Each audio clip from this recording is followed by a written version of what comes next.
Čau, ir 69. diena. Grozi kā gribi, 69 paliek 69. Tieši miskastē. Un šodien parādīšu jums vienu foršu kāršu triku. Sāvēsim kārtis. Pārcelsim. Un šodien parādīšu jums, ja ne labāko, labākais tas taču nav, bet populārākais triks pasaulē gan. Ja? Tā samaisam kārtis un izvelkam vienu kārti. Ielagojiet, ja? Un ielikt to kārti kaut kur pa vidu. Un tagad, ilgzvārds vienmēr saka, domājiet par to kārti un tā es viņu atradīšu. Pilnīgas muļķības. Jums nav jēgas domāt. Jo es jau sen zinu, ka jums bija ērcena 3. Jo parasti es to redzu tā kā skatlogos kaut kur, kad es rādu trikus. Bet šoreiz pavisam viegli. Kamerā redzēju. Labi, bet man ir jauna metode. Ja?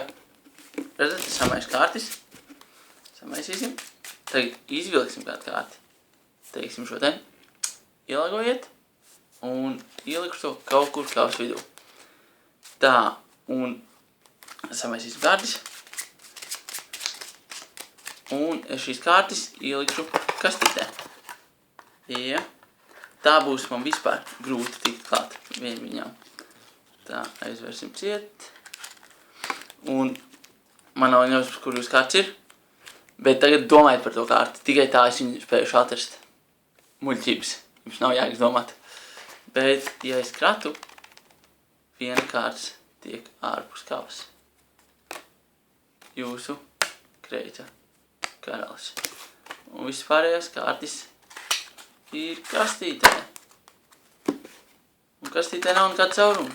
Nu viens augšā, bet tāds ir visā. Čau.